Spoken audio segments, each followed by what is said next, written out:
One foot switch does it all. Let's record a keyboard loop. Now vocal loop. Hand in hand, hand in hand. Now stop the vocals and record a drum loop.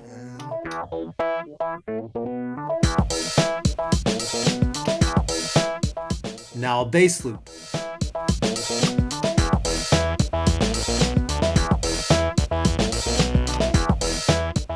Now a guitar loop.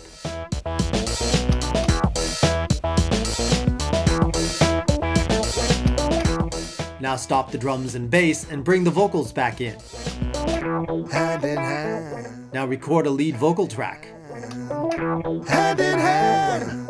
Then bring the drums and bass back in. Through the storm. Endless foot switch for live looping and much more.